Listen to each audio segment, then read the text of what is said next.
Uh-oh. Uh-oh. Okay, all right. We finally made it. Okay, hey everybody. All right, welcome to our live chat, celebrating the 10-year anniversary of Expo 86. So glad to be here with Dan, Arlen, and Spencer. We're going to do track by track discussion of the record, and then we're going to do a Q&A and hopefully take some questions from the YouTube chat audience as well. So get your questions ready. Also, we're going to listen to some demos, some never before heard demos. We're going to listen to those during the Q&A session at the end. So stay tuned for that. So thanks you guys for being here. And I guess we should just get going. So let's start with Cloud Shadow on the Mountain. Who wants to go? I was asleep in a hammock. Arlen, let's talk about it. That song? Oh man, I don't know. Definitely the most metal, one of the most metal Wolf Parade songs, I think. I remember this intro. I recorded these vocals when it was just me and Howard one night, and then the next day you guys came in. It was like one of those studio moments. It's like, hey guys, check it out. I demoed the vocals for Cloud Shadow, and then like everything else got kind of redone, but the actual intro was that same sort of just the demo that I did for just me and Howard, just to workshop the idea. Yeah, I remember that being a nice moment. But you guys were like, that sounds great, don't change it. Yeah. First take, best take. Yeah.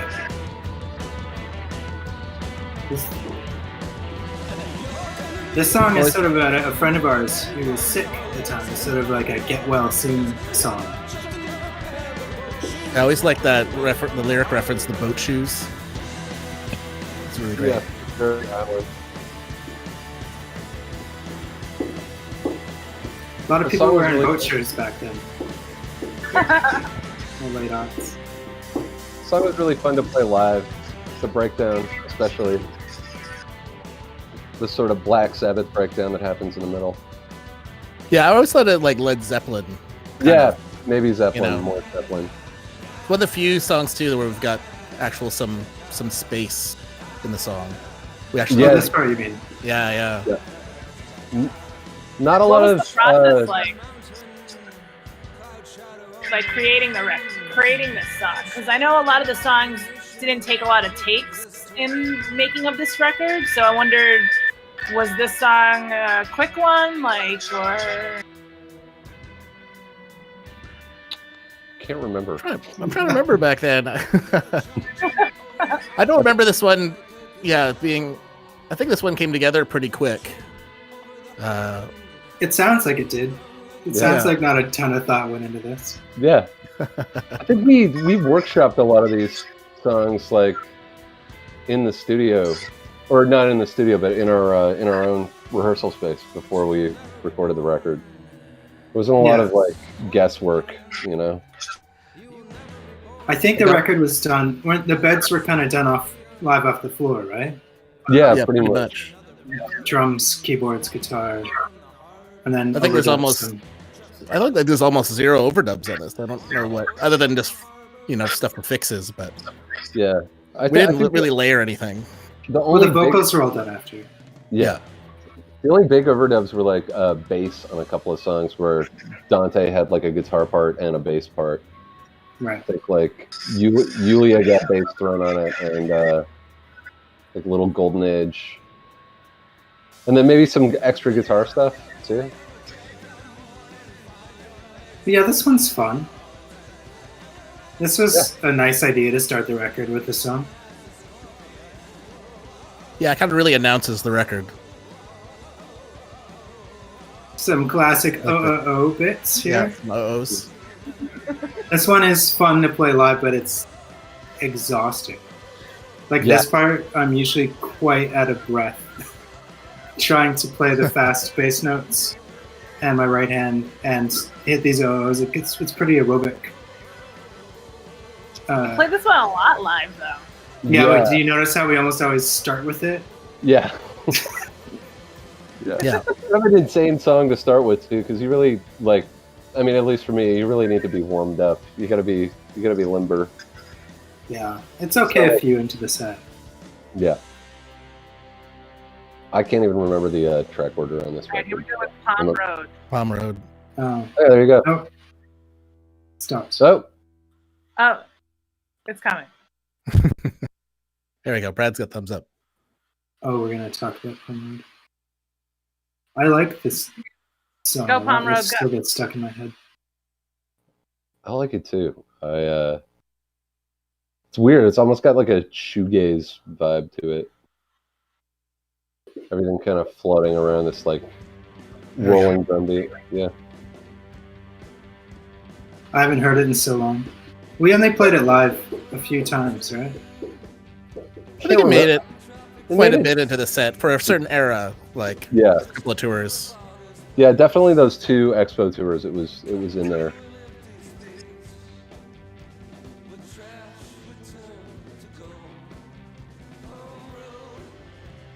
For all you folks in the chat, I was already telling this to the boys, but I haven't listened to this record in, I don't know, years and years. And I purposely didn't listen to it before this so I could experience it anew as we do this. Yeah, same. I really like this lead keyboard line you're playing, Spencer. It's got this kind of drifty, pitchy kind of thing. Yeah. That was You sure it was me? Yeah, Yeah, pretty sure, that was the Elysis Ion, I think. Or Because whatever. Dante is doing his doing the bass. Yeah, this is the Dante bass song. Oh, that's me. That warble thing. Yeah, the warbly. Yeah, that sounds like the Elysis.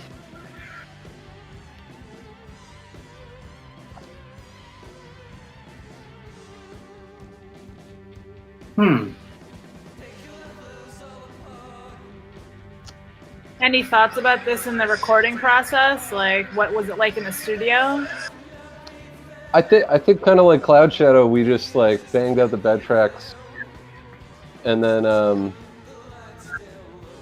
remember this record being like I had lyrics kind of half done for this song, and the day that I recorded them, I went to our studio, not Hotel Tatango, but I went to our studio, which is like walking distance, and just kind of sat in a room and finished them off.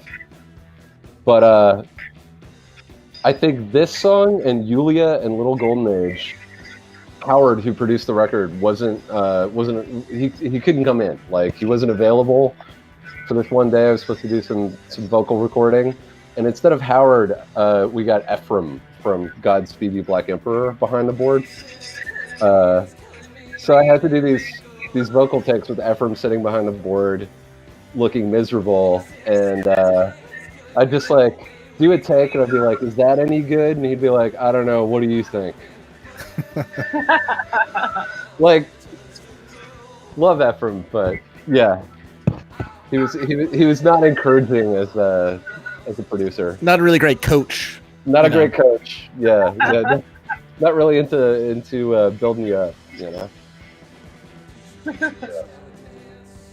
Jordan Coop did that to me when I did the vocals for the EP the first thing we put out when we got back together. Yeah. That self-titled EP. I did vocals with Jordan Coop. He like just doesn't listen to this kind of music at all, you know. And it's like Yeah. trying like singing Will Parade vocals for the first time in years. Super nervous. He's behind the board. I'm like, hey, so what do you think? He's like, I don't know, man. Do you like it? Yeah. Okay. Thanks, Jordan. Fair enough, though. I totally forgot about this breakdown. Yeah, this end is pretty crazy. Yeah, it just keeps speeding up and speeding up.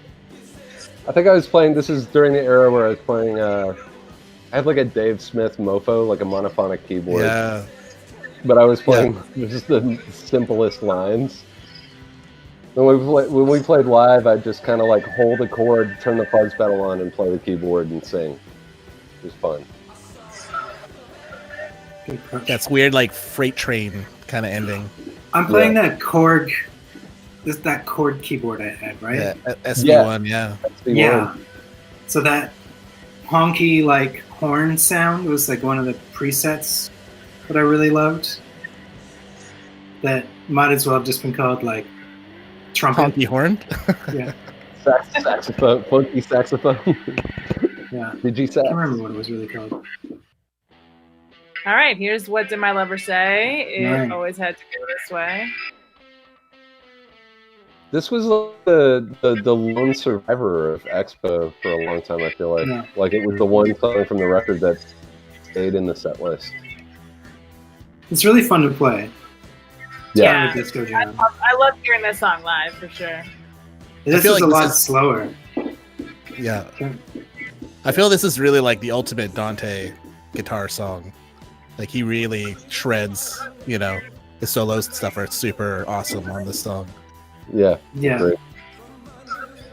Yeah, this is one of the ones we had to put away reluctantly when Dante exited the band.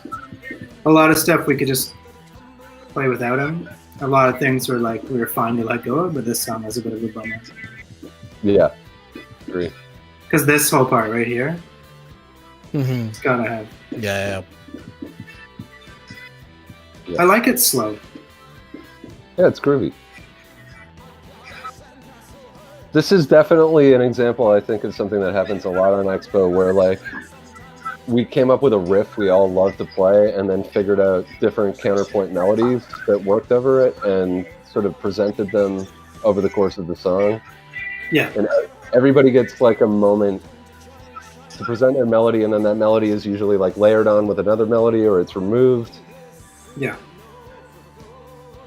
Yeah. It's a lot of like layering of different. Yeah. I was imagining it as like different characters in a play walking on stage and then walking off, and then two of them walk on stage, and then all three of them are together, and then they disappear. Right. And then at the end they all come out. And you're like, great, there they all are. Yeah. Exactly. That's pretty much it. Yeah. I recognize all those characters. Yeah. I get it now. Yeah.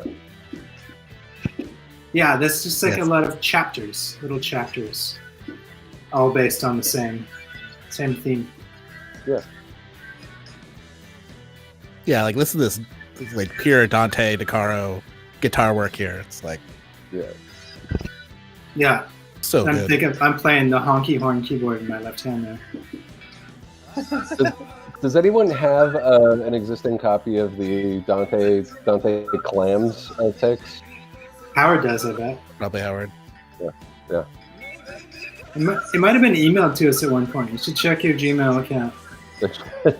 Just search Clams and see what comes up. Clams was like Howard, the guy who produced this record, put together a reel of like all the mistakes that Dante made when overdubbing his guitar parts. And some of them are real skronkers, and then just like cut it all together for one enjoyable reel just for Dante. Yeah. We're not saying there weren't clams, you know, from everybody else in the band. It's just funny to have a singular reel of Dante Clams curated by Howard. Yeah, just for Dante. Just for Dante. I love it. Yeah, I think he had some especially good ones in this.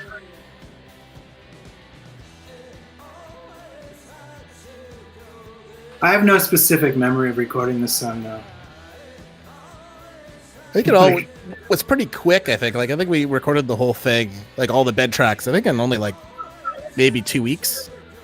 Like it wasn't. Yeah. I think we were only in Hotel de Tango for maybe three, maybe 4 weeks with vocals, and I think the vocal took like A long I mean, time. I went back. It was quite short. I went back and like read interviews that said that the whole thing took 4 months. So Well, I think with songwriting and everything. Yeah. Yeah. Because I think we did quite a bit of like songwriting beforehand. Like I think we started maybe in the fall of 2009, and Yeah. then I think we went in the studio. I think in maybe February. Yeah, it would have been I think late February or something, 2010. But I think we banged out the bed tracks pretty quick. Like it was, Yeah. pretty quick. Yeah. And we just did everything off the floor, so there was, the process was pretty quick from what I remember for musically. I think So- at that point too, we hadn't written anything new, or we hadn't gotten together for songwriting in a while, because Zoomer came out in 2007, and then we toured that record really, really heavily. So we're heavily It's got for us. this is the omnichord Yeah, on here. I forgot. So that was my setup on stage for a while, like two Yeah, yeah. keyboards and the omnichord. The omnichord. Oh my god. It's a disaster waiting to happen. And it sounds okay in this song. Yeah. This I love song the is like omnichord. the first one on the record that is an example of something that happens a lot on this record, which is we forgot how to end the song in a succinct manner. And we just the song could have ended a full minute and a half ago, but we just All right, Little Golden Age is next. Kept going. I think this song does the same thing. Yes. I love this song so much. I haven't heard this song in so long. I was listening to Arlen mixed a demo that we did of this song that doesn't have the sort of chiming kind of guitar intro. I guess that got written later. I kind of forgot about that, but the song always kind of reminded me of Swerve Driver, that shoegaze band from the 90s. It's got kind of a Swerve Driver vibe. Okay. Which the distorted bass and like a lot of chords with the whammy bar.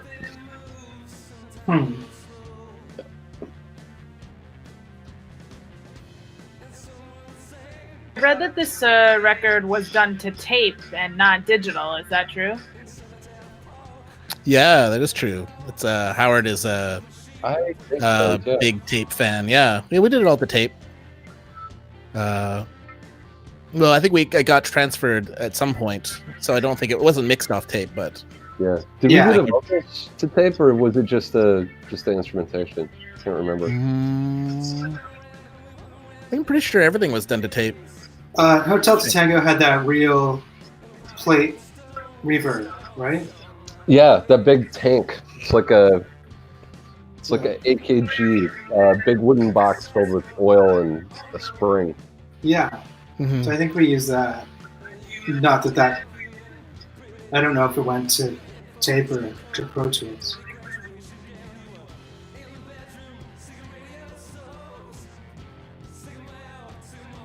Tape on vocals doesn't make a huge difference, in my experience or in my memory. Like tape really warms up drums and bass and, Mhm.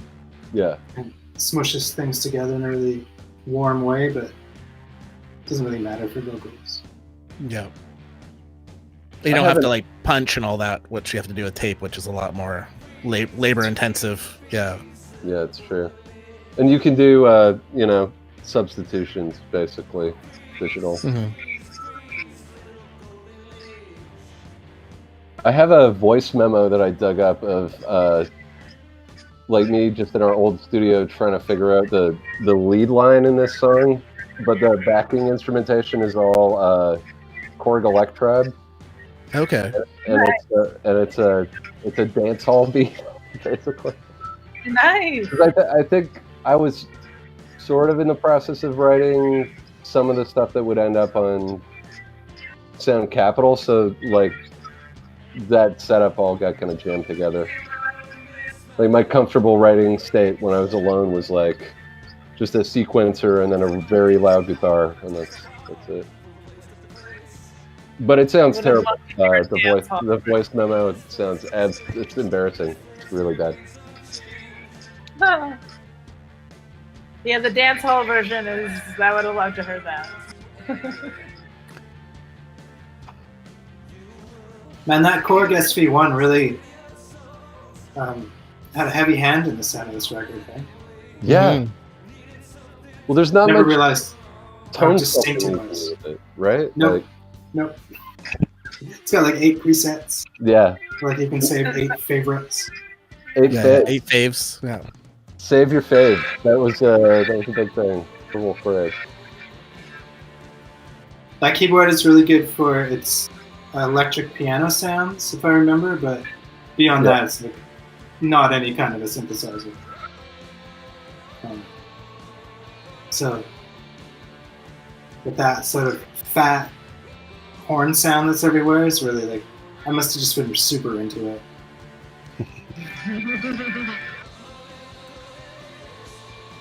Got the big bust out at the end there, big anthem bust out. Yeah. Is Dante playing bass on this? It's playing bass, yeah. Playing bass, and I think he also did a guitar track too, right? I don't... Can't remember. Maybe.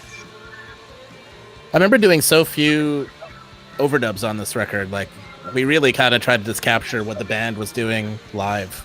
Yeah. Like, right off the floor. Remember, it was kind of almost like being really selective about what we were adding, if we were adding anything. Yeah, Yeah. that's true. Howard's got a real Steve Albini school of recording that I think suited where everybody's head was at for this record. All right, next is In the Direction of the Moon, which is my favorite track on the record and maybe my favorite track of all time. Maybe top 5 at least. Top 5. Wow. Yeah. Yeah. High praise. Top, Yeah. yeah. A lot of pressure. A lot of pressure. And I'm not alone. When I asked today when I did a post on the Facebook group of what everyone's favorite tracks were, it was like In the Direction of the Moon was like so many. Like I wasn't alone. So the love is there. So I think this is the most like straight like prog like that we've ever done. It's like for sure. For sure. It's a really So weird good. song.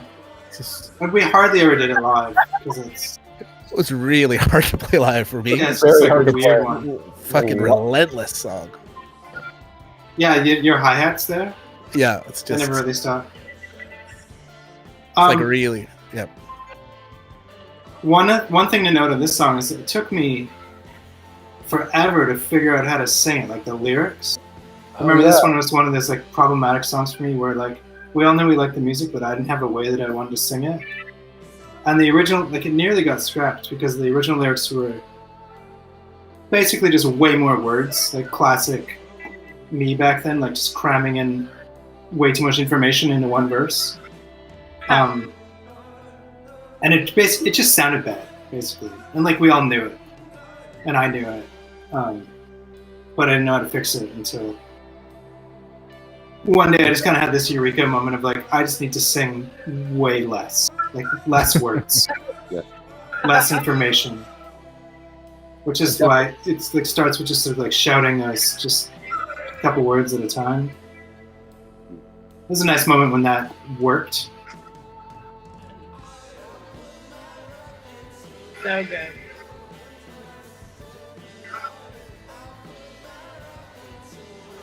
I like those background vocals you guys do. Mhm. I haven't heard this song in so long. Because we did kind of stop playing it live. We kind of phased it out. You only played it on the one tour, on the one Expo support tour, and that was it. Yeah, we played it a bunch we played Europe before the record came out, and I think we played it a bunch in Europe. I think, but it was one of those songs that was like really if the kind of stars didn't line up, it Yeah. kind of could fall apart at like any moment because it's got so many weird transitions and rhythmically it's like really kind of tight, at least for me. And it's like, yeah, if anything, again, it's one of those songs. It's like if you get whatever 2 beers over my kind of limit, it's like disaster. Yeah. But it's a cool song. I was mixing it for the live tracks, and I was like, wow, this song really like sounded cool live too. Like when everything came when we together. could get it. Yeah. Yeah. I remember that weird warbly keyboard line in my right hand that you can hear right now. Yeah.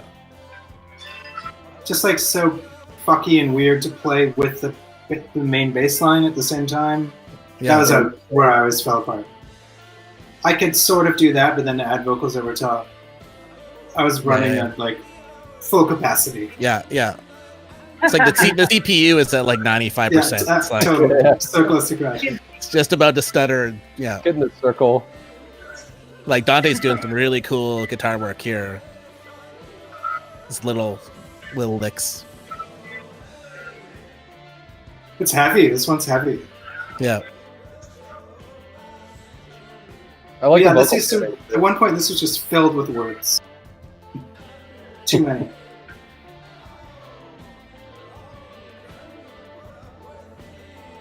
Sorry, Dan, what were you going to say? Oh, I like the vocal panning. So now it's kind of, that verse kind of opens up. It's like hard pan, double vocal.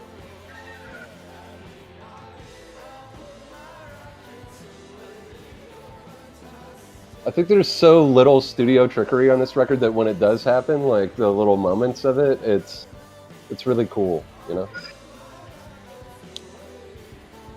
But yeah, Maria, I think the reason, for me personally, I can't remember really specifics about the recording process for any one song. It all just happened quickly, kind of like all at once. You know, we're probably tracking at least 2 songs a day. Yeah. And then just smoking cigarettes and drinking beers on the stoop. Right. Going home and waking up and doing it again. Drinking a lot of coffee. Yeah, they have an espresso machine in that studio. Yeah. Right.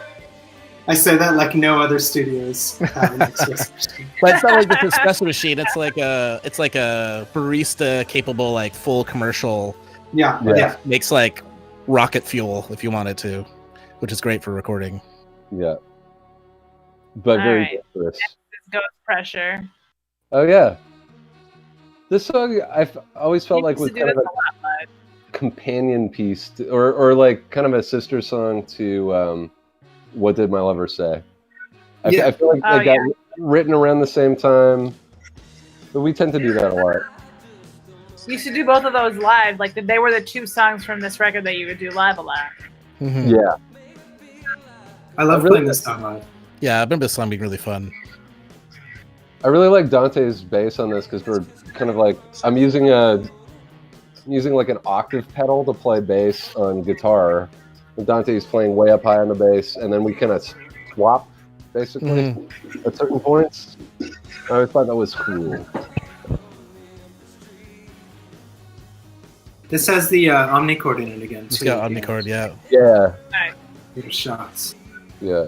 And a weird single voice monophonic synth patch that sort of sounds like a detuned chord that I could never fully replicate because I lost the original patch. Wow. So we put together a new live version, right? Like right before Dante left, this one made it back in the set a couple times. I think so. Oh, hey, it's Devil here. Hi, Devika. James here. Hello. Gang is there.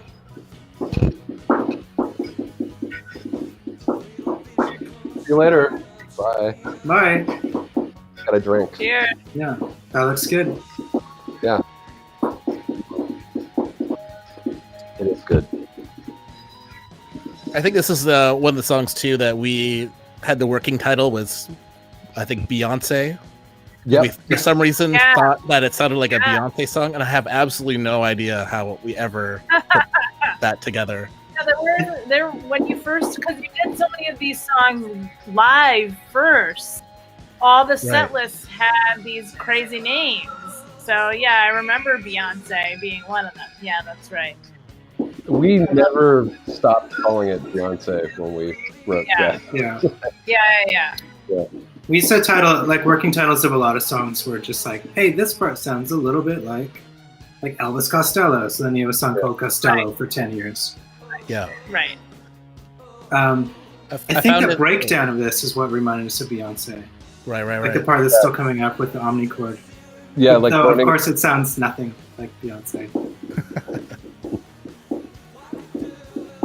This is definitely another song that we could have edited and could have ended earlier. Like when we get to the ending, we'll hear it.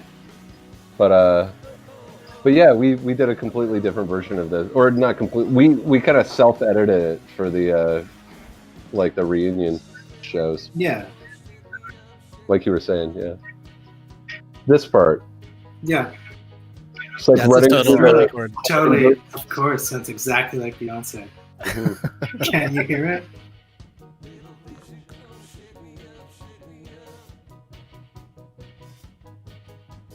It's nice though.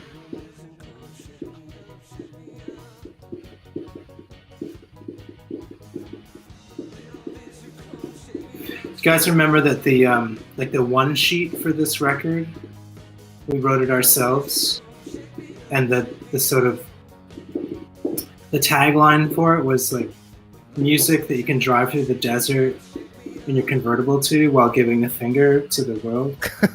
Yeah. Yeah, I can see that. And it's like, Still holds. Yeah. I wrote down a quote that Dan said in an interview about this record. He said it was the most honest record Wolf Parade has ever made. Yeah, I think that stands up. Yeah? Yeah. Yeah? I don't know. Maybe up to that point. Yeah. Because.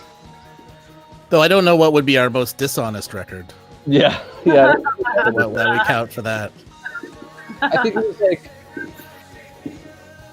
I think Yeah. that like like Apologies was the result of like 3 or 4 years of like songwriting and work and demoing and putting EPs out, and Zoomer was kind of like cobbled together in a weird way, but this felt like the first normal recording process. At least what I thought was normal recording process. Yeah. Like we got together, we wrote songs really quickly, we rehearsed them, we got tight, we went to the studio, didn't fuck around, made a record. Yeah. yeah, Zoomer was a total cluster of like, different studios. Pobody's nerfect is next. Oh yeah. Wow. This is pretty metal, I feel like. This is super guitar overload. Yeah. Dante Yeah. has a solo in this one, right? Like a straight up, Yeah. like a wailing Yeah. guitar solo. Yeah, like a GNR style. Yeah, that he was really reluctant. We had to talk him into doing it. Yeah. And I think the bulk of the Clams outtakes Yeah. Blown solos. flowed this solo, yeah. Yeah. How moody that is. It's very moody. Arlen, the demo of this that you mixed, you were saying it sounds a lot like Crazy Horse, which Yeah. I listened again today and totally agree.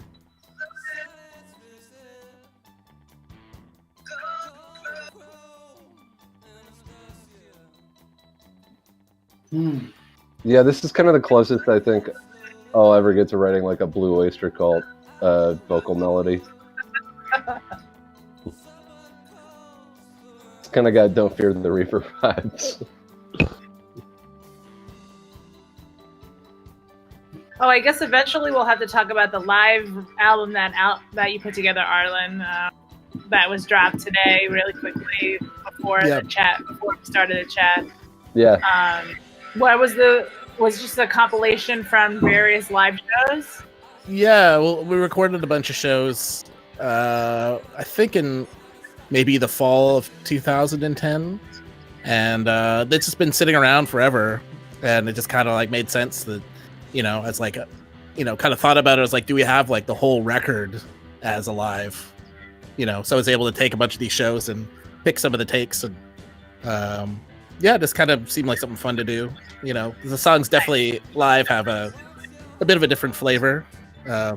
A little bit faster, A little bit Yeah. faster. Yeah. a little bit more frantic. But yeah, it was kind of cool. So I thought it'd be fun just to, they recorded them, whatever, 10 years ago. So finally get I them out in listened the to world. like half of it already. The sound quality is so incredible. Yeah, it came out pretty nice. Yeah. Cool. Yeah. Yeah, it was just all multi-tracked off the console. So it was kind of really, really nice to put it together. Well, thank We've you so been much wanting for to that. release live stuff for a long time. Yeah. Yeah. What's that, Spencer? We've been talking about and wanting to release some sort of live material for a long time, so this is getting a foot in that door. Nice. Cool. Yeah, thanks for doing it, darling. Yeah, no problem. Yeah, it's really like what a gift. Like, thank you so much. Like, Yeah. can't wait to like listen to it on repeat. I love this part of this song. It's really fun to Yeah. play. Yeah, me too. I always love playing this live. This is There the we go. guitar solo. Yes.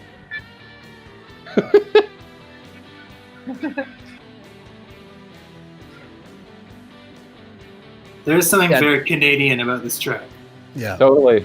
Like this song is definitely the drive into the desert with both middle fingers to the world.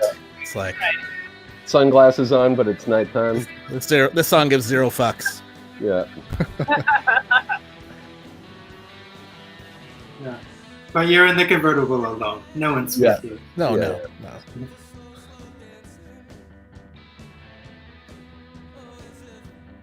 I'm surprised actually that guitar solo ever made it onto I'm surprised we got to do it. Well, the song did end up getting called Pobody's Nerfect, so Yeah. which I think Dan you got from a T-shirt in Serbia or something like that. Well, I can't remember the story behind the song title, but we thought it was really funny and it was like it has to stay. Yeah. It's I think it's a Simpsons reference actually that got turned into a T-shirt in Serbia. Yeah, Yeah. Pobody's I don't- Nerfect in Serbia. yeah. It's about, I mean, the main character in this song is just an oaf, like your classic Middle European village oaf, Large Sun. large son. Yeah, he has oaf mindset. Like he himself is not an oaf, but that's his spirit animal is throwing a pumpkin as far as he can and laughing. You know, like he's getting his Really enjoys feats of strength. getting his head stuck in a pickle barrel and then Yeah. stepping in like a wasp's nest. Yeah. Here's the point where we could have ended the song. Yeah. We're like, no, we got one more part that works. Yeah. It could be over. Yeah. It all still makes sense. Like you hear the next part, you're like, okay, yeah, sure, guys. That's why I really feel like this record, thinking about it, is our and Justice for All. Not in terms of like recording quality, but like the constructed songs, you know, like a lot of those songs on that record, Blackened, stuff like that, they could have ended, you know, a few riffs earlier. They're not worse for it, but All right. Oh, that's Okay, Two this song. minutes. Yeah. I really like this song actually. When I started mixing it for the live thing, it's yeah. It's like on the album we put the two kind of weirdest ones back to back. yeah. And wasn't the was something like it was called TV Night, right? This is the whole the T-shirt came from and everything. Yeah, the Yeah, but flag Was it will like parade. TV Night surprise? but why? Where did TV Night come from? I have TV no Night idea. comes from, I think because the melody, like, not unlike a lot of songs that we write, we're like, oh, that sounds like, you know, like 80s sitcom. Yeah. Right. Yeah, it's like the Full intro. Parade will be right back. Stick around. Yeah, exactly. Yeah, that's it. So that became TV Night. And then we made a T-shirt for some reason. Oh, that's the Black Flag TV. The Black Flag TV Night. Yeah, TV bars. Yeah. I have no idea what we were thinking. Well, Black Flag whole is a song. song called TV Night. The song we're calling TV Night. I listened to your demo mix of this song, and Arlen, I was just like, what the like when you hear a song years later that you haven't heard in a long time, you just like can't fathom the process that led to that result. Yeah. Mhm. Like, it makes sense as you're doing it. One thing leads to the next, and the end of it, you have a song like this. But when you just hear it cold, it's Yeah. like, what the fuck? How did we arrive at this? I mean, I think that too that Dante had his synth patch. I think had a big part of it because it was that weird horror like TV That thing, theme. these shots. Wow, here. wow, yeah. Yeah. Wow, wow, wow. And we're Yeah. like, oh, that's got to stay. That's got to go on the record. Yeah, we love it. It blows my mind that anyone in 2010 reviewing this record would have been like considered Wolfbrit an indie rock band.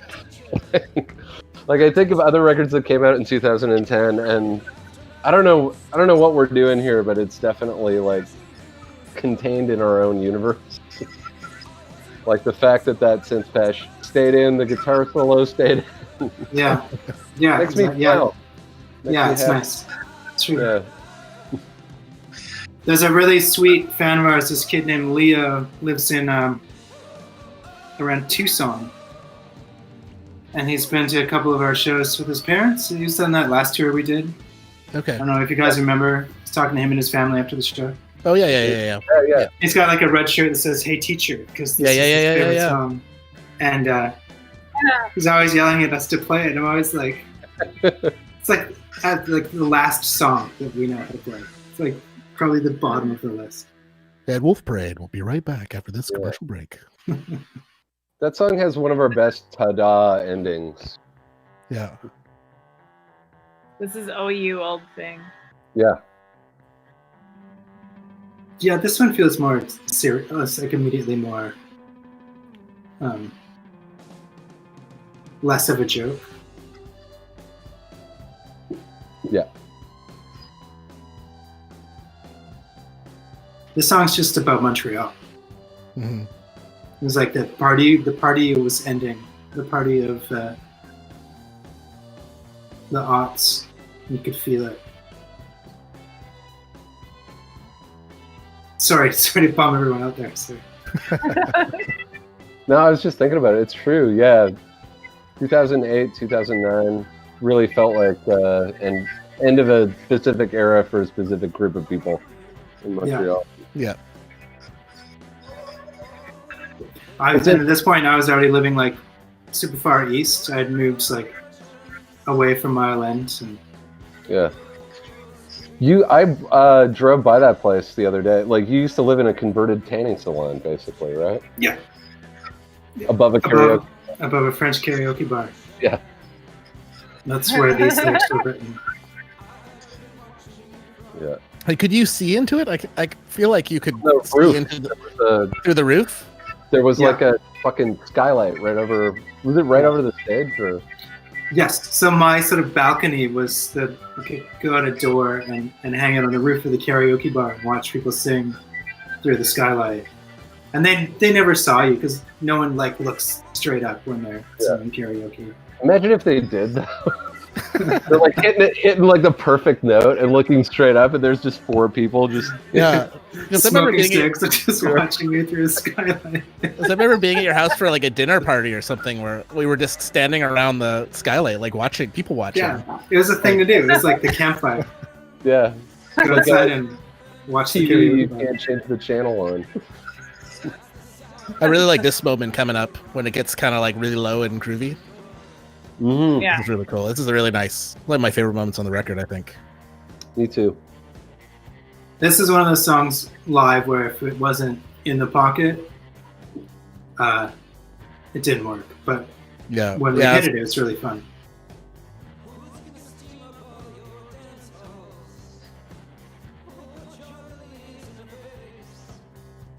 Man, I remember not buying a tremolo pedal, and this song is really tremolo dependent, and just running back and forth to my amp and turning the tremolo up and down.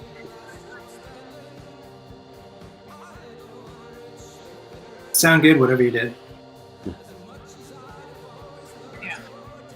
I like those string pads too. Really nice.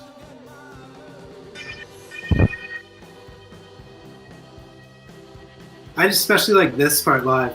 I'm realizing that all my favorite live parts of songs are just shots. It's sort of play shots on the keyboard.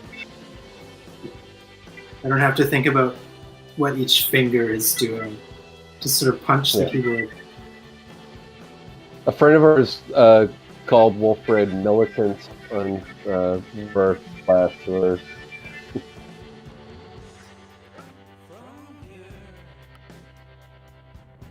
This breakdown is nice.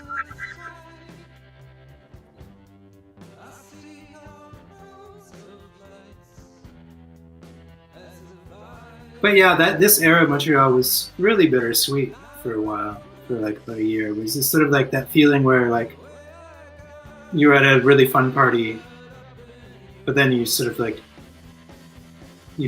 come to all of a sudden realize like most of the people are gone and you're one of the last people there and you don't want to be over. Yeah. For me. Yep. So with like there's like a whole year of that feeling. Well, everyone kind of left after. I mean, this record came out in 2010, and then I think I moved to the island. I think that summer. I think I was, and I think a lot of people. This kind of that era of Montreal kind of ended.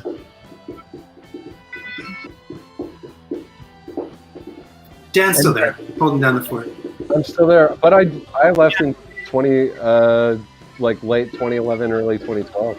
But, yeah. So. It's also end of our 20s, you know. I think. Yeah. You know, we're all growing up. Harsh. You know what's totally weird, like to that point, is there's a whole generation. There's a whole generation of kids under us who experienced exactly the same thing. You know, just one tenth later on the timeline. Like the whole Arbutus Records, like Grimes Loft scene. They have a similar like final year. You know. Yeah. And before Ardelaire was probably like the Constellation Records. Yeah. Right. Godspeed, heyday. Yeah. It's really this town is really transitional for a lot of people. I think, you know. This is Yulia. Oh yeah. Cool. Love this song. I'm gonna go open my curtain a little bit because the sun is setting here, so it's getting dark. Yeah. And I'm gonna hit the Wiz Palace. I'll be right back. Dan, you want to talk a little bit about what the song is about? Yeah, it's about. There are several. I don't want to call them urban legends, but maybe more like domestic conspiracy theories about Russian cosmonauts that were sent into space and then missed like an orbital hook, or the calculations were slightly off, and they just basically drifted off into space, never to return. So nice. I wanted to write a song about that. I watched.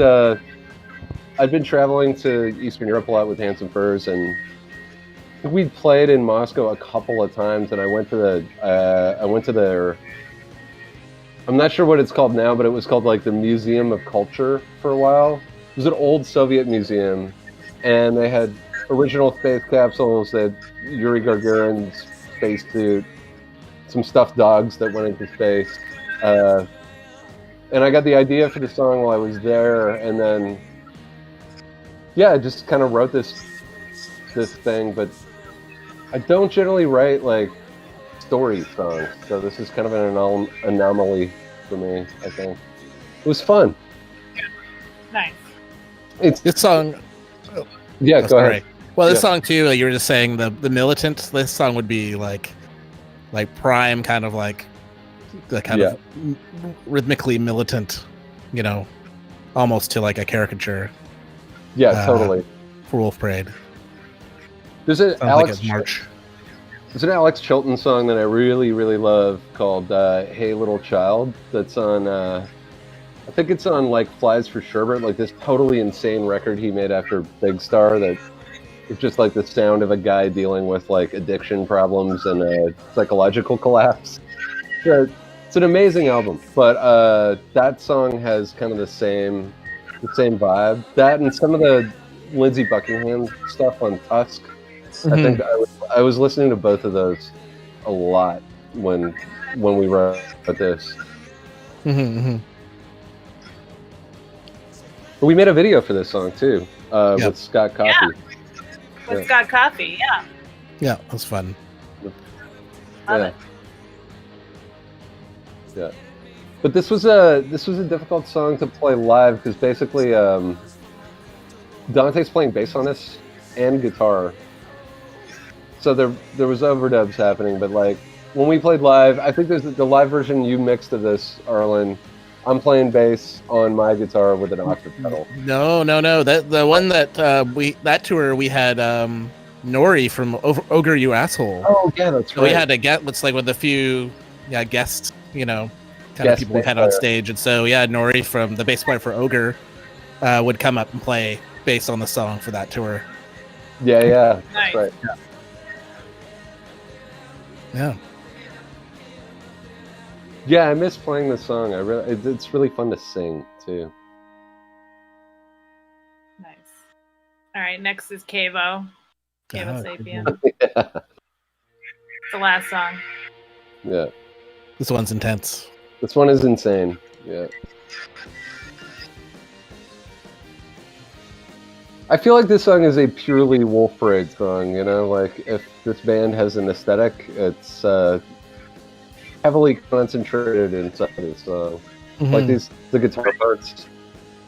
Yeah, I would say the exact same thing.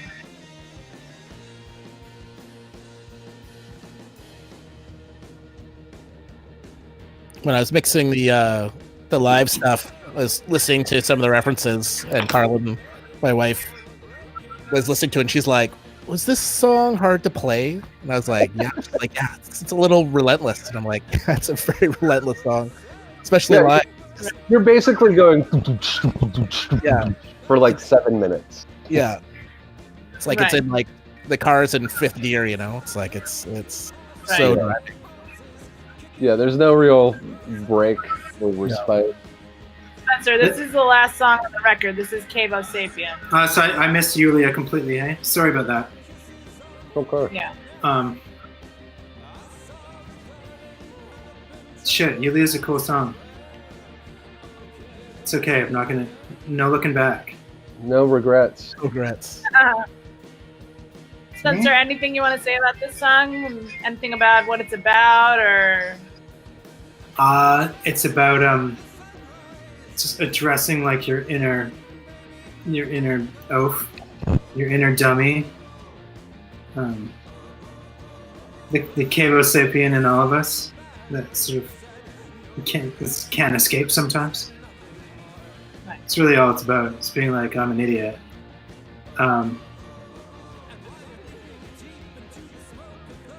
It was really hard to play live. We hardly ever did it live. So it just like was so relentless. Fun to listen to though.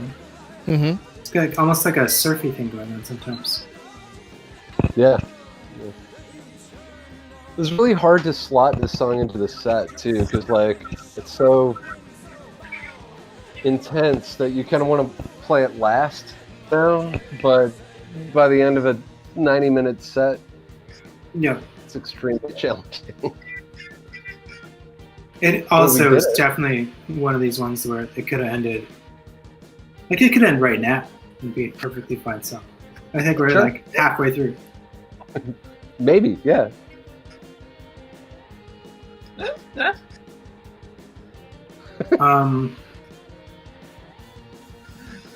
I remember when we were mixing this song, I had a total like ego boost moment where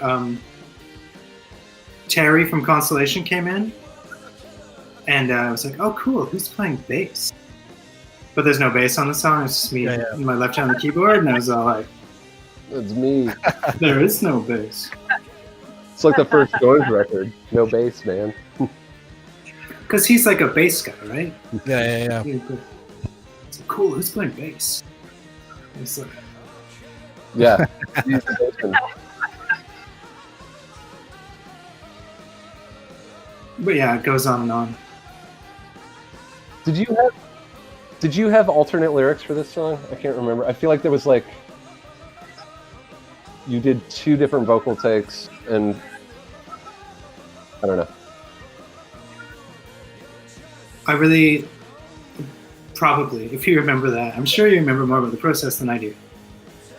Just because, as you know, I have a terrible memory. It's all a blur. I really like the end of this song a lot. Yeah. This is only halfway through, I think, though. Oh, is it? I think so. So it goes for a while still, yeah. Very cool.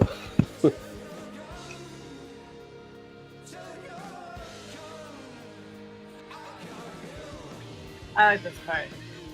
Oh yeah, right. Okay. Yeah, this is the real like surf dance, 50 sock hop kind of. The grubbies are Yeah. really starting to woogie. Yeah. That's right. This part.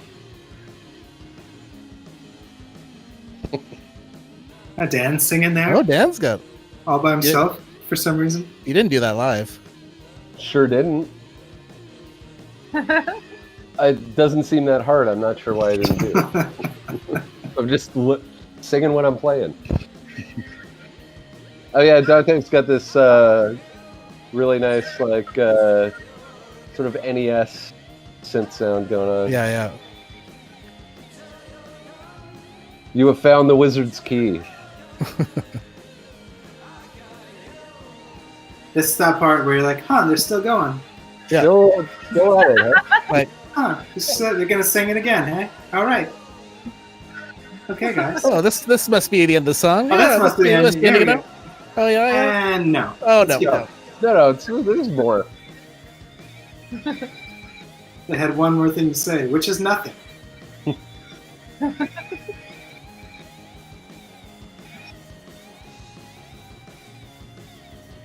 And Nope. nope. Is it a faded out? Do we fade it out? Nope. Oh, No, still got some more left. Still got more left. Because we had to hear Dante's. Oh, did we synth fade this out? Yeah, Oh, that we sounds did. like it. Oh, we did a fade. Yeah. We rarely do fades on our records. We talk about it a lot, though. Yeah, because live we do like a double time thing. to Yeah. end it. Yeah, So I where forgot that we did a fade. That's super. We have very few fades. Not a Of course, live we did Okay. a double time. We had to add something else to it. Yeah, live. it's even longer We couldn't live. just- Yeah. Couldn't have just got Yeah. short at any point in the last 3 minutes.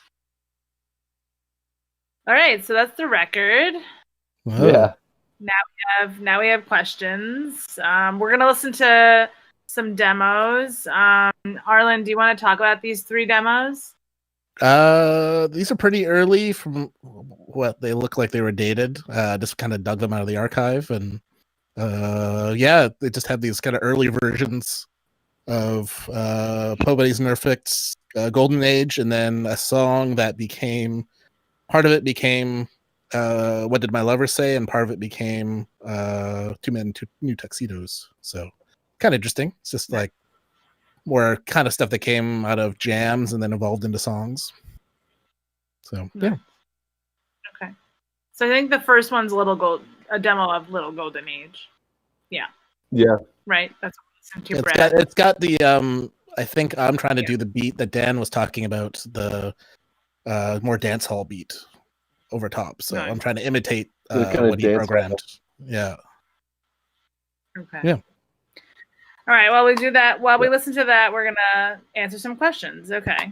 So first one's a nice one. Let's talk about the cover design, and this is from Rachel Demi. She wants to know about the cover. I've heard the answer from this from a long time ago, but I'd love to hear about who came up with the pictures of the 3 guys. Like, where did that come from? That's Dante's cousin. Yeah, that's right? Dante and his 2 cousins from when they were kids. That's Dante on the back. Yeah. And Yeah. then the picture in the back, is that of Dante and the Xbox Dante and 6 mascot? It's Dante and his sister.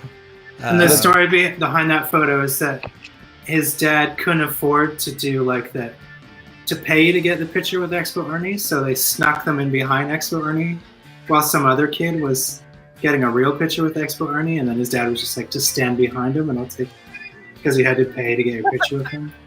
We should explain what Expo Ernie is to. He's the non-give robot. rights. Expo Ernie was like the mascot to Expo 86, which Expo 86 really put Vancouver on the map, you know. And Expo Ernie was a robot mascot, Like a cuddly I- robot. Yeah, they made tons of merch, and leading up to this stream, I sifted through all these photos on the internet of people who had bought different, Expo Ernie dolls. There's a whole Expo Ernie collector's subculture, which is kind of weird. But yeah, he was the mascot. He was the face of Expo '86. Yeah. So I think Dante pretty much sourced all the photos, and they were all basically from his own childhood. Love it. Okay. Yeah. Excellent. Is that the only time we've used a photograph on an Yeah. album cover? Yeah. I think so, yeah. Yeah. All right. So next, even prior to Dante's departure, Expo hasn't been widely represented in your post-hiatus live sets. Is there a reason for that? I think a lot of the stuff we were talking about as we were listening to it, like a lot of it was like, really difficult. The songs were kind of too long. Even prior. Okay. Sorry, Spencer, I cut you off. What did you say? No, it's okay. I think too, probably they were the songs we played the most coming out of the first incarnation of Wolf Parade. So I think probably we were playing more, I don't know, more Apologies and Zoomer, I think. Yeah. But I could be wrong. I don't know. I think what Spencer said too, just I guess we could have edited them, all of them. We edited Oh You Old Thing and Ghost Pressure, almost called it Beyonce, but Ghost Pressure. Yeah. What Do My Lover Say? Stayed in rotation. Mm-hmm. Yeah.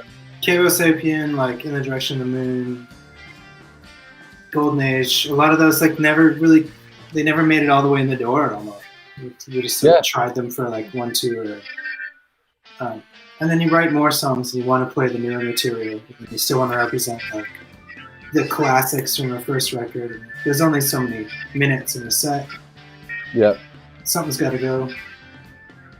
And because of the length of a lot of these songs, when we came back, they would, if we were to stick, I don't know, like Little Golden Age is pretty long, picks up a lot of set time. So, I think we really, after like 3 records and 1 EP, and not wanting to play like a 3-hour show, I think we were really just trying to give people the best, or what we thought was the best, or give everything equal representation.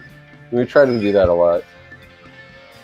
I think too, we just have, when we're preparing for a tour, we usually try to put together like, I don't know, 23, 24, 25 songs. And I think it's hard to get beyond that because I think our brains get full of notes. Yeah. And I think it's hard to. There's only so much note memory. Yeah, especially something like, a song like In Direction of the Moon, which I think to play it consistently really well, you kind of have to play it almost every night or something because it's not a song you can just kind of pull out and play. It's a really, as we said, it's a kind of a tricky song. So I think it's just kind of something. I mean, if we wanted to bring it back, it just needed quite a bit of work, I think, to make it happen. But yeah. Laziness is the short answer. Oh yeah, laser. I'm a champion from in the Direction of the Moon, obviously. So that last question was from Steve Quantara. Okay. All right. Next question is from Chris Broccoli. Chris Broccoli, why is the structure of the songs so different from other albums? In the Direction of the Moon being the culmination of the style employed with counter-pointing melodies. The rest of the album employs the same principle. Is this part of the reason why you aren't playing these songs live? I think Mr. Broccoli has hit on the point we were talking about each of the melodies being an individual character that walks on stage. So, correct. I think too that this Expo was the first record that we wrote entirely with Dante too.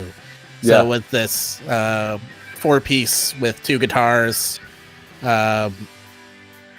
and I think that really led to how this album was written. Was just basically Dante being like a full writing member. Where with Mount Zoomer, he played on Mount Zoomer for a couple of tracks, but it was him coming in after us having actually written and recorded the song pretty much. And I think he came in to tour it, and then we re-recorded it with him after having toured the song.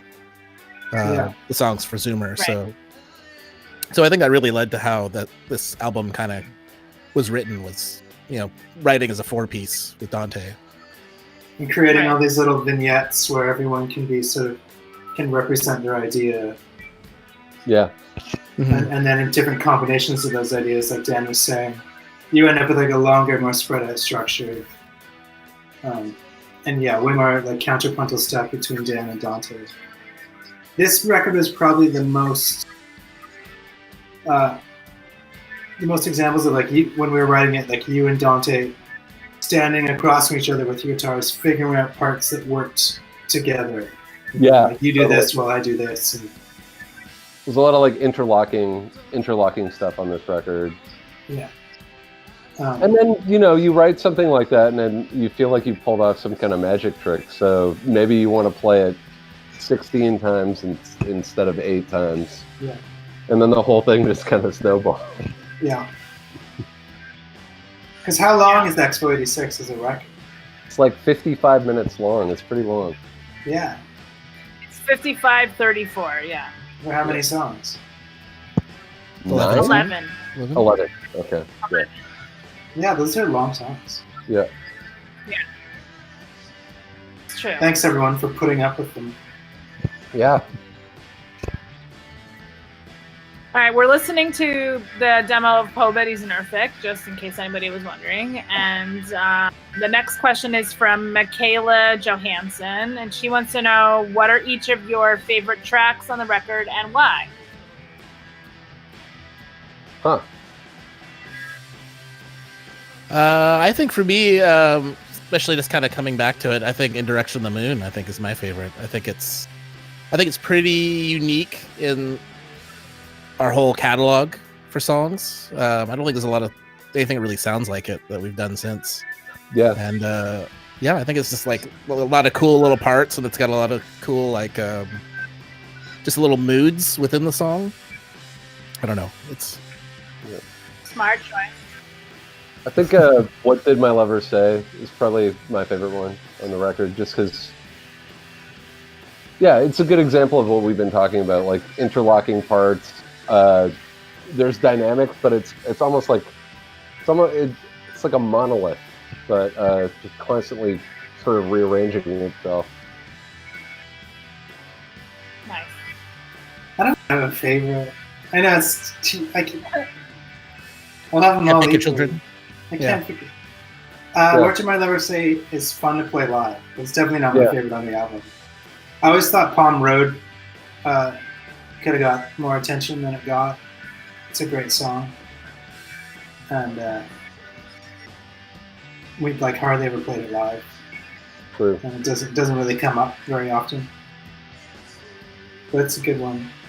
I like "Oh You Old Thing" because it's about Montreal and the end of that era and the way that we were talking about it. So I like it for nostalgia reasons. Yeah, it's. Okay. The whole thing does feel like a collection. Yeah. Great. All right, this next one is from Matt Jolly Troutman. He says, I recall before Expo came out that someone said that there was enough material to put out a double album. If that's correct, is there any chance some of that material might ever see the light of day? I don't know. I think that is technically true because we had 2 B-sides from the record that came out, like Semi-Precious Stone and... That's right. Semi-Precious Stone. Right, yeah. What's the other one? I can't... Agents of Love. Agents of Love, yeah. Oh, and Grey Estates? No, that's Zoomer. Yeah. But yeah, I think if we had have added all of those songs together, plus maybe... I'm trying to think if there's any other cast-off songs. We're looking at 75 minutes of music probably, or 65 minutes of music, which technically a double album. Yeah. I kind of can't believe Expo fits on one final disc. I don't know. Is it one or is it a double record? I can't remember. I think it's 2. Is it two? Oh, there you go. Okay, So why didn't we just? so it is a double I'm, album. I'm sure that came up at the time. Like, let's make Yeah. a double album. No, that's not. Yeah, I can't remember. Because Semi Precious Stone is kind of a jam. Yeah, it's a cool jam. It's a cool jam. Okay. Both those B-sides. Okay. But then you have a cool 7-inch. So. Yeah. Yeah, no kidding. Which was so great. Okay, wait. Let's listen for the next demo. So this next demo is a medley. It's called. Right. It's got. What was it, Arlen? It's got parts of. This is TV Night or Two Men in New Tuxedos. Yeah, But it's And- really slowed down. and what did my lover say? It's both of them slowed down. Yeah, it's too. You'll hear it. I think. It's got elements of So we were probably writing this song, and it wasn't working for probably like a bevy of reasons. And then we extracted the two ideas and developed them each separately into two separate songs. But Okay. this is basically Two Men in New Tuxedos, right? It's like Mm-hmm. Just in a ballad form. All right, next question is from Julian Baby Cormier. His question is, I remember Dan saying in an interview that he thought that some of the songs on Expo were too long. If you could re-record any of the songs, which would they be and why? I wouldn't go back and change history, right? Might I set wouldn't off a go chain reaction that would cause the whole world to melt. Yeah, we could go back to the winter of 2009. Not worth it for a record, man. Yeah, not we worth could shorten In the Direction of the Moon, and I could wake up and I'd have an octopus head, Yeah. Like, who wants that? Not me. Might squeeze out another like 0.5 on a pitchfork or something, but Yeah, I don't think that the chain reaction that could cause would, yeah. it's just not worth it. That not decimal worth the risk. is Not not worth worth waking up with crab hands, Yeah, exactly. Oh, and you all have crab hands. It's not just me. And now we're ruled by the murder wasps, Yeah, Like, exactly. Hornets, Arlen, hornets. No murder hornets, yeah. Well, in this world, they're murder hornets, but in Yeah. the new world we created, they're murder wasps. And you call them master. I mean, the way 2020 is going, maybe someone already went back in time. We already tried to re-record the record, and look where we're at now. It's like, Yeah, we're living in the. Cavo we did. Busted. Yeah, Cavo Sapien was 15 minutes long, and Expo 86 was an original was a triple album. We went back in time. We cut Cavo Sapien down to a lean 7 minutes, and then got coronavirus. So we're sorry. Sorry. no time travel. Yeah, time travel bad. But we have actually have edited the songs live because we were playing "What Did My Lover Say" in its kind of Wolf Parade 2.0 configuration. We did chop Truncated. down. Yeah. Ghost Pressure too. Right. Also. Yeah. And Two Men in New Tuxedos at one point. We had edited parts out and then put them back in, and then I think edited them out again. So Yeah. Okay. So the chorus of this is, well, what did my lover say? It's really, it's funny how it goes just glued together like that. Yeah. But yeah, I'm with Jen. I wouldn't actually want to change anything.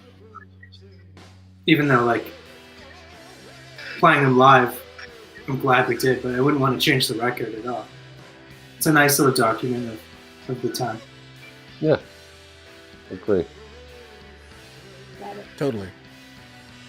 All right. This next question is for Dan. It's from Keith Weekle. I'm sorry if I'm butchering these names. All right, this is a long question, so bear with me. Okay. I love that a lot of your songs tie back to where you came from. Little Golden Age seems like that sort of high school torch song where people hold on to a time that seemed good, but maybe wasn't so hot. But we all know that it wasn't good. this song seems to use that fuel of how hard living on Vancouver Island might have been as a kid. Is that well dry, or do you still feel like the island holds some sort of narrative sway in your work? Huh.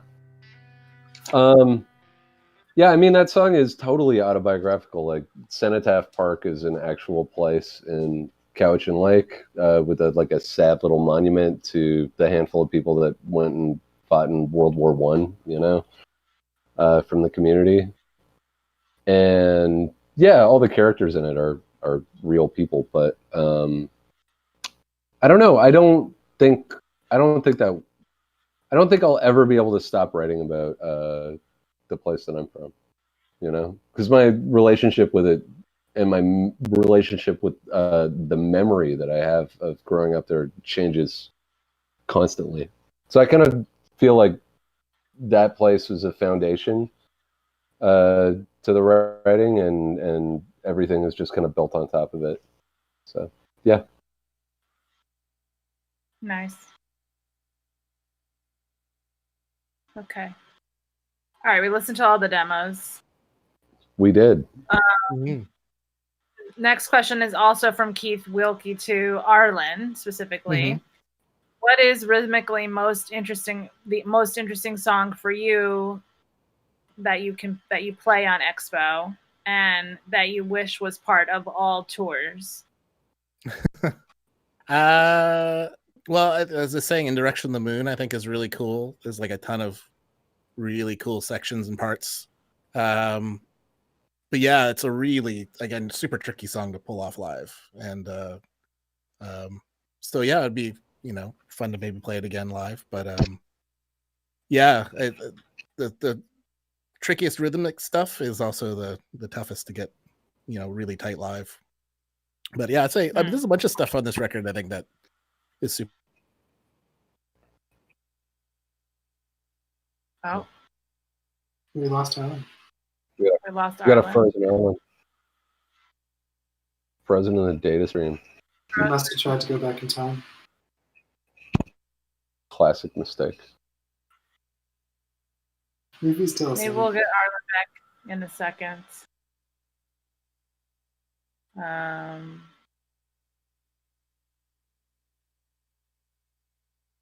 All right, we'll come back to Arlen. We'll go on to the next question. What if his screen isn't frozen and he's actually frozen?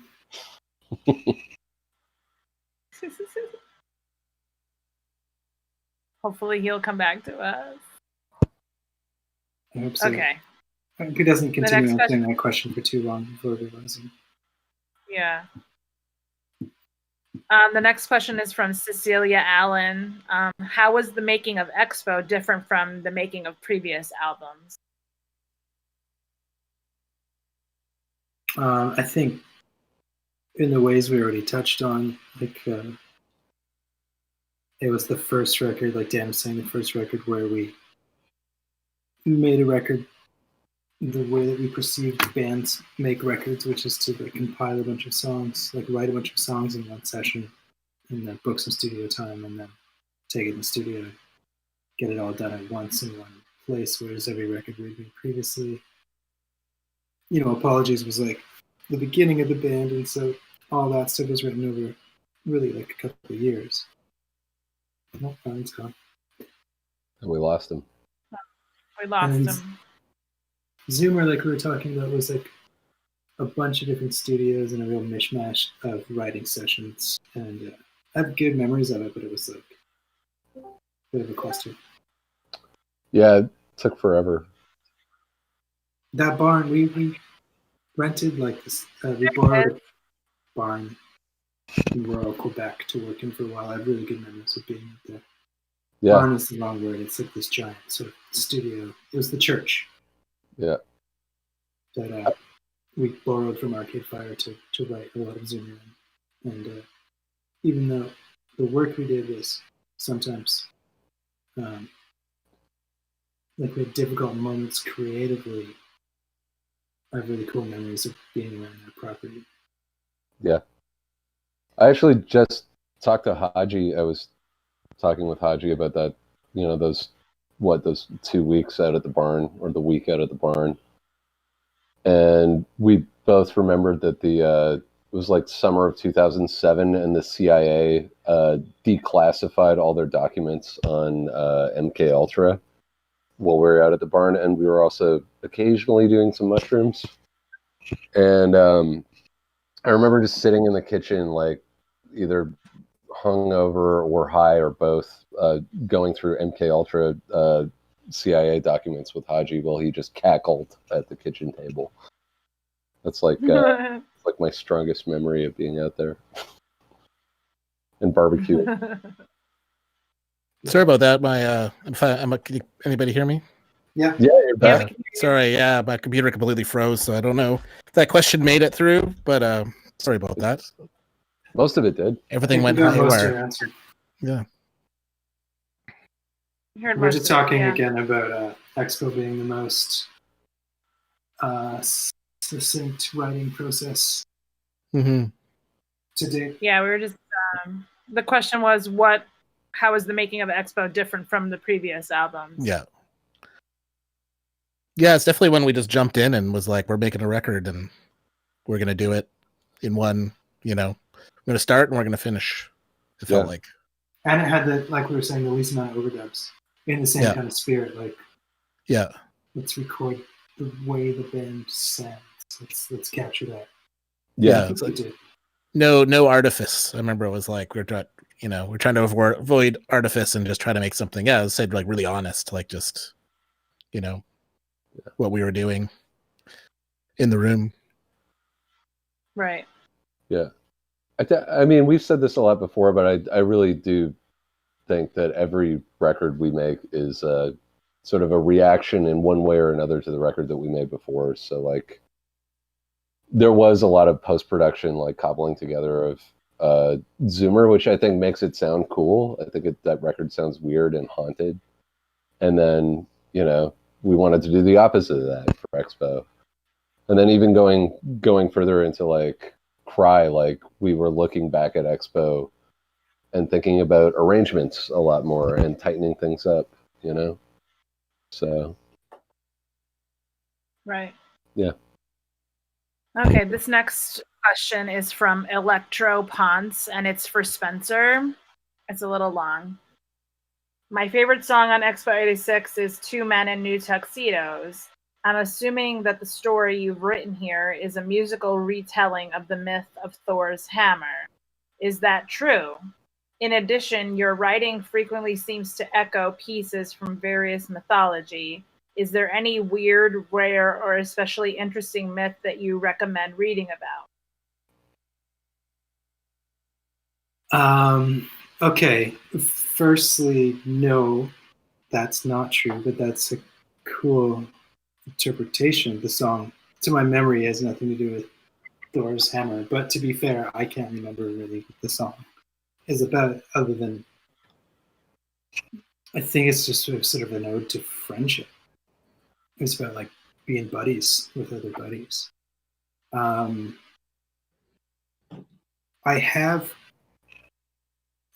throughout the music I've written ever since I started writing songs, there is a lot of like mythology, and specifically Greek mythology, that pops up in a lot of it. It's just something I used to be obsessed with more, and it's getting less and less as I get older, but it still pops up every once in a while.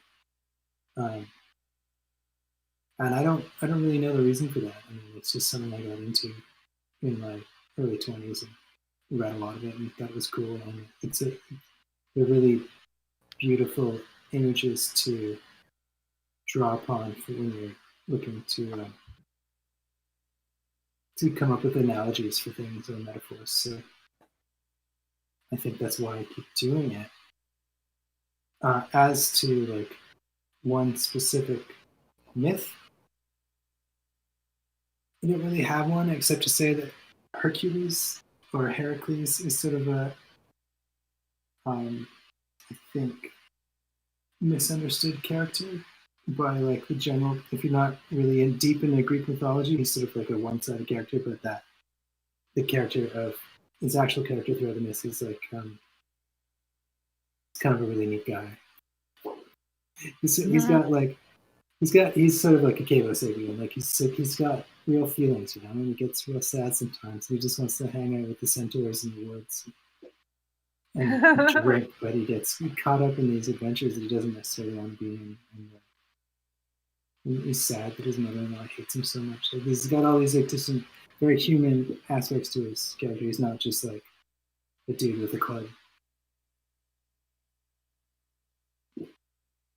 That's all I got on Greek mythology. Sounds good. I should probably tone that down in my songs for a while anyway. Tone down your mythology. Yeah, Never. but I made that series of songs about the Minotaur on the last Moonface record, and I think that was sort of like put a cap on it. Like I don't really need to visit that world too heavily ever again, and I'm okay with that.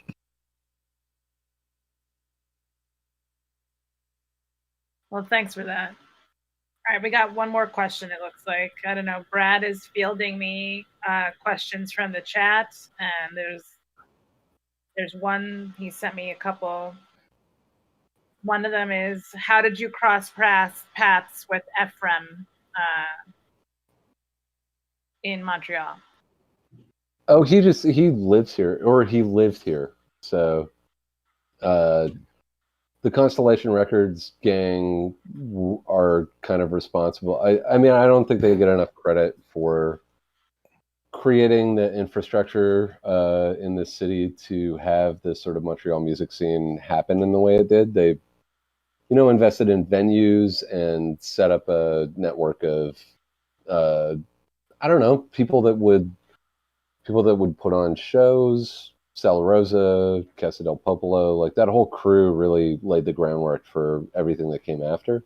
So he was always a character on the scene. Although I will say, when I first moved here, I was extremely intimidated by all of those people because they seemed to me like very serious and dour and inaccessible. And Wolf Parade at the time, at least for myself, was kind of at the height of our oafishness. So yeah, I don't know. I didn't really start hanging out with them personally until around the time Expo was recorded. So, but yeah. Okay. Yeah, he was my neighbor actually. Yeah. On whatever, St. Peter, or not St. Peter, Saint Urbain. Yeah. It was maybe yours too, Spencer. Were you? Yeah, in Melrose Place. Yeah. Everybody lived in Melrose Place. It was like Sesame. Everybody lived on that block. It was kind of the rock and roll block for Montreal. Yeah. Our studio is down the street from that block. Yeah. I remember that old studio. Yeah, that's great. It's still going, man. Is it still going for real? You know that Stars made a a play about that studio. Like a literal play, yeah. And they have like Lowell showed me the photos, and they have like a stage dressed like the studio. I'm not kidding. Are we? It's so weird. Anyway? Not into that. I don't think we're mentioned or anything, but it's a weird spot. It's got a lot of I don't know. It's got a lot of history to it. I mean, that spot basically I know Dinner Bells, or maybe not Dinner Bells, but definitely Sons and Daughters of Hungry Ghosts and Shine a Light got written in there. A lot of Mount Zoomer, Arlen recorded 3 Handsome Furs records. Well, Funeral got recorded there. It was Funeral got recorded there. There's a whole lot of Sunset Rubdown. Sunset Rubdown, yeah. And now, actually, Devoika and I are in what used to be Spencer's old apartment, because you used to live next door to the studio in the same building. Downstairs, back up the other stairs. So Spencer's old apartment is now Operators Basha Bulat headquarters.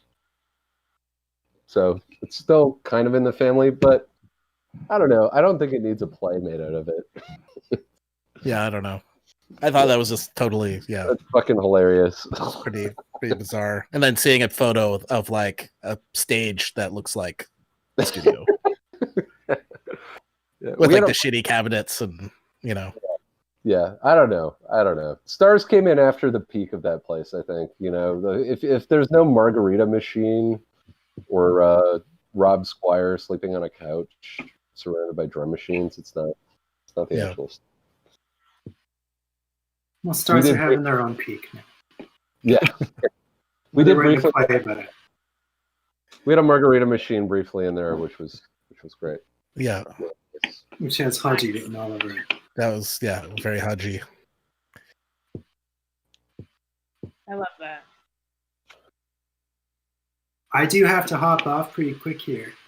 Okay, Yeah. we got two more left, and that's it.